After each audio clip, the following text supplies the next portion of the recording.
All right, Gill Freak Fishing here, and I wanted to do a quick review of one of my favorite lures, which is the Strike King Red Eye Shad.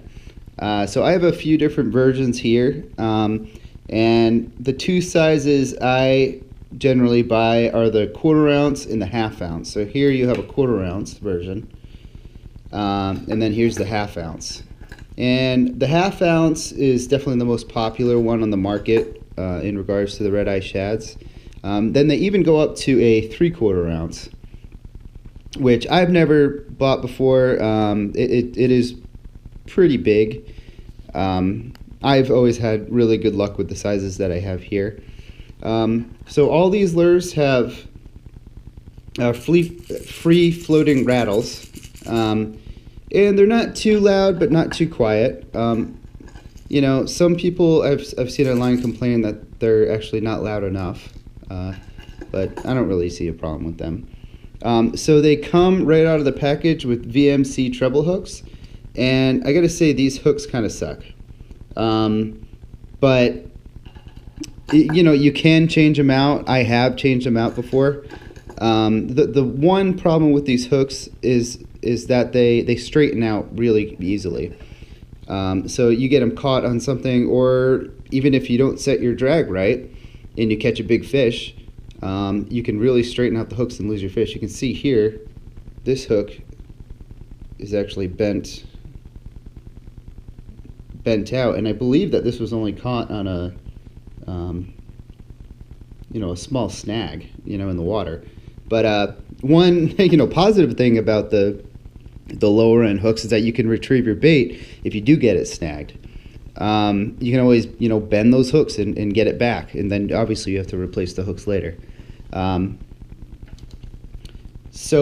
they come with the 3D eye, and they're known, they're called the Red Eye Shad for this, for the 3D eye. And this is kind of the original pattern here, eye-wise, or this. They do have different versions. Kind of a gold eye and whatnot. So I own a few different colors here, as you can see. So this is the gold sexy shad, and this one works really well for me in 1/2 ounce. And then I have, what is this? The Delta Red, the chrome sexy shad in the 1/4 ounce. And then I just got two more, which, let me get the colors. So this is, I believe let's see. This is the chartreuse baitfish. And this is the neon bluegill. And I really like anything bluegill colors because there's just tons of bluegill in the waters that I fish. So they have a great action, and compared to a lot of other brands of lipless crankbaits, I believe they have one of the best actions. So they have a nice vibration when you're reeling them in, but they also have a great fall. So when they don't just fall straight down, they have a nice flutter. So I've actually gotten a ton of bites reeling the bait in and then letting it flutter down, and I then rip it off the bottom, and I call that just yo-yoing it off the bottom.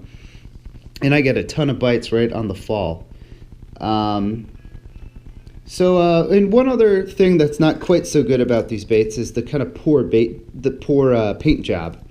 You can see here it really does tend to chip off, especially in the shiny, the kind of the foil versions. You can see here too, when it runs into things.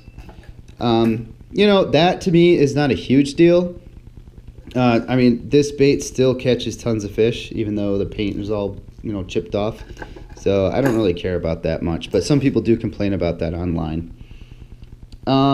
Yeah, so this bait really works well for fall and early winter. I generally like to throw it over grass, let it kind of hit the tops of the grass and rip it up, and let it fall again and rip it up, let it fall again, rip it up. And I usually get really good bites on the fall. And I actually have some videos on the YouTube page of me using the lipless crankbaits, well, specifically the Red Eye Shad, for catching some pretty nice early winter bass. But yeah, I hope you like the review. I'm planning on doing a few more of my favorite baits. And all right, I'll talk to you later.